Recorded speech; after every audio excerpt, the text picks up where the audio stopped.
কিন্তু এজন মানুহ এখন দেশৰ পৰা আন এখন দেশলৈ তাকো একেবাৰে চুবুৰীয়া দেশখনলৈ যোৱাটো কেতিয়াও অপৰাধ হ'ব নোৱাৰে। এতিয়া মুখ্যমন্ত্ৰীজনৰ হাতত যদি তথ্য আছে তেতিয়াহ'লে মই নাভাবোঁ যে সেইটো তেওঁ এনেকৈ চেল পেলাই ফুৰিব লাগিছে। আইনগত দিশ এটা SIT নহয়, যদি সঁচাকৈ কিবা তাত ছাবষ্টেঞ্চিয়েল কিবা গণ্ডগোল কৰিছে, সাবস্টেন্স যদি কিবা আছে তেতিয়াহ'লে ইমিডিয়েটলি তাক নেশ্যনেল এজেন্সিৰ দ্বাৰা তদন্ত কৰাব লাগে। মানে মইতো গৌৰৱ গগৈৰ কথাখিনিও শুনা নাই আৰু মুখ্যমন্ত্ৰী ডাঙৰীয়াৰ কথাখিনিও শুনা নাই। গৌৰৱ গগৈ আপোনালোকে কৈছে যে গৌৰৱ গগৈ পাকিস্তানলৈ যোৱা বুলি স্বীকাৰ কৰিছে। মই ভাবোঁ যে কোনোবা এজন মানুহ পাকিস্তানলৈ যোৱাটো কেতিয়াও অপৰাধ হ'ব নোৱাৰে, কিন্তু যদি পাকিস্তানলৈ গৈ যদি ISR লগত মিটিং কৰিছে বা যদিহে পাকিস্তানলৈ গৈ বা পাকিস্তানক আমাৰ ভাৰতৰ কিবা নিৰাপত্তা সম্পৰ্কীয় তথ্য যোগান ধৰিছে, নিৰাপত্তা সম্পৰ্কীয় কিবা গোপন আমাৰ ডকুমেণ্ট যদি পাকিস্তানক যোগান ধৰিছে, তেতিয়াহ'লে নিশ্চিতভাৱে সেইটো এটা চিৰিয়াছ দেশত ধৰি কাম। কিন্তু এজন মানুহ এখন দেশৰ পৰা আন এখন দেশলৈ তাকো একেবাৰে চুবুৰীয়া দেশ এখনলৈ যোৱাটো কেতিয়াও অপৰাধ হ'ব নোৱাৰে। মই নাজানো গৌৰৱ গগৈ কি কৈছে সেইটোও শুনা নাই, আৰু হিমন্ত বিশ্ব শৰ্মা তেখেতে কি কৈছে সেইটোও শুনা নাই। কিন্তু এটা কথা মই স্পষ্টকৈ আগৰ পৰা কৈ আহিছোঁ আৰু এতিয়াও কওঁ আৰু ভৱিষ্যতেও কৈ যাম একেটাই কথা, যে গৌৰৱ গগৈ হওক বা অন্য কোনোবাই হওক, হিমন্ত বিশ্ব শৰ্মাই হওক বা অন্য কোনোবাই হওক, ওচৰ চুবুৰীয়া দেশ এখনলৈ যোৱাটো কেতিয়াও অপৰাধ হ'ব নোৱাৰে। কিন্তু গৌৰৱ গগৈ হওক বা হিমন্ত বিশ্ব শৰ্মাই হওক, যদি কোনোবাই আমাৰ দেশৰ নিৰাপত্তা সম্পৰ্কীয় কোনো বিষয় গোপনভাৱে বা যেনেকেই নহওক লাগিলে যদি কেনেবাকৈ আন এখন দেশলৈ সৰবৰাহ কৰে, তেতিয়াহ'লে নিশ্চিতভাৱে সেইটো এটা অপৰাধযোগ্য মানে দেশদ্ৰোহী এটা কাম। গতিকে মইতো নাজানো যে গৌৰৱ গগৈ কি ক'লে, মই এইটোও নাজানো যে হিমন্ত বিশ্ব শৰ্মাই কি ক'লে। হিমন্ত বিশ্ব শৰ্মাই কি কোৱা বুলি কৈছে আপোনালোকে?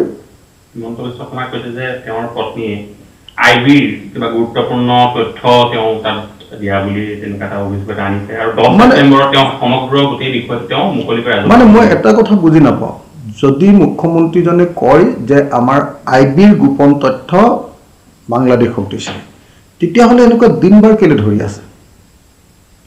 আমাক আগতে গণকেহে এনেকুৱা ধৰণৰ মই দেখিছিলোঁ যে গণকবিলাকে আহি ব্ৰাহ্মণবিলাকে আহি কি কৰে যে তুলনি বিয়া কেই তাৰিখে হ'ব, তাৰপিছত শ্ৰাদ্ধটো কোনদিনা হ'ব পাৰিব, এনেকুৱা ধৰণৰ গণনাবিলাক তেতিয়া মোক কৰি থকা দেখিছিলোঁ।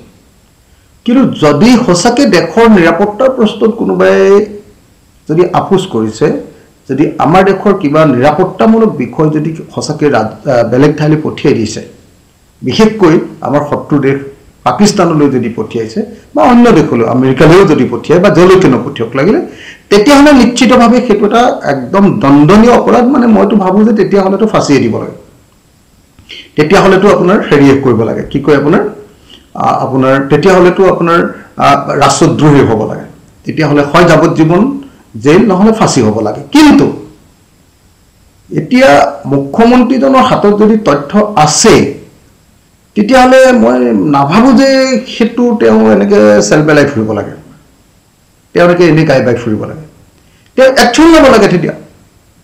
নাম্বাৰ 1।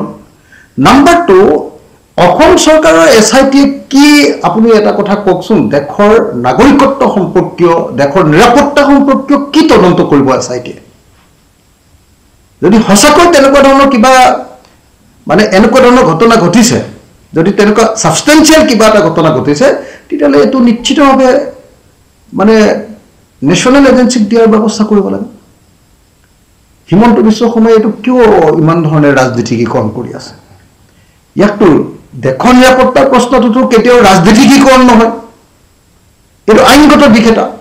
গতিকে আইনগত দিশ এটা SIT নহয়, যদি সঁচাকৈ কিবা তাত ছাবষ্টেঞ্চিয়েল কিবা গণ্ডগোল কৰিছে, সাবস্টেন্স যদি কিবা আছে তেতিয়াহ'লে ইমিডিয়েটলি তাক নেশ্যনেল এজেন্সিৰ দ্বাৰা তদন্ত কৰাব লাগে, ভাৰতৰ গৃহ বিভাগৰ খাতলৈ হস্তান্তৰ কৰিব লাগে আৰু তাৰ ওপৰত একচন ল'ব লাগে। কিন্তু হিমন্ত বিশ্ব শৰ্মাই যিখন নাটক প্ৰয়োগ দিছে, গণকে ব্ৰাহ্মণে মানে শ্ৰাদ্ধৰ দিন চোৱাৰ নিচিনাকৈ, বিয়াৰ দিন চাই দিয়াৰ নিচিনাকৈ, আমুক দিনা বিয়া হ'ব, তামুক দিনা শ্ৰাদ্ধ হ'ব, আমুক দিনা আমুক পিণ্ড দিব পাৰিব, এইবিলাক কৈ থকাৰ নিচিনাকৈ যিধৰণে আমুক তাৰিখে আমুক হ'ব, তামুক তাৰিখে তামুক হ'ব, এইটো এটা ৰহস্য মানে ঘন এখন উপন্যাসৰ নিচিনা মানে বা এখন নাটকৰ নিচিনা এটা কাণ্ডত পৰিণত কৰি পেলাইছে। মই ভাবোঁ যে এইটোৰ পৰা আমি অসমৰ মানুহে জানিবলগীয়া কথা এটাই যে মুখ্যমন্ত্ৰীয়ে যদি সঁচাকৈ কিবা ছাবষ্টেঞ্চিয়েল ঘটনা আছে এইটো ৰাজহুৱা কৰিও দিব পাৰে, কিন্তু লগে লগে তাৰ ওপৰত একচন ল'ব লাগে আইনগত। কিন্তু আইনগত একচন যেতিয়ালৈকে নল'ব তেতিয়ালৈকে আমি জানিম যে এইটো মুখ্যমন্ত্ৰী অকল ৰাজনীতি কৰি আছে। আইনগত একচন ল'লেহে আমি জানিম যে সেইটো ছাবষ্টেঞ্চিয়েল কিবা এটা আছে। গতিকে আজিৰ দিনটোলৈকে অসমৰ মুখ্যমন্ত্ৰীক বিশ্বাস কৰিব পৰা ধৰণৰ কোনো কথা তেখেতে কোৱা নাই। অকল মানে মেৰাপানীত নহয়, অসম সীমান্তৰ আপুনি যদি চাই যোৰহাটত, গোলাঘাটৰ মেৰাপানীত আৰু শিৱসাগৰত, আমাৰ সোণাৰীকে ধৰি এই এলেকাবিলাকত, তাৰপিছত যদি চাই অৰুণাচলে একদম শদিয়াৰ পৰা এইফালে আপুনি যদি ধেমাজি, লখিমপুৰ এইফালে আহি থাকে, এই গোটেই অঞ্চলবিলাকত অৰুণাচল প্ৰদেশে আমাৰ ওপৰত এনেকুৱা ধৰণৰ আগ্ৰাসন চলাইছে। তাৰপিছত যদি চাই মেঘালয়ে আগ্ৰাসন চলাই আছে, আপোনালোকে নিশ্চয় দেখিছে, মেঘালয়ে আমাৰ মাটি লৈ আছে। তাৰপিছত যদি চাই মিজোৰামে আমাৰ মাটি লৈ আছে।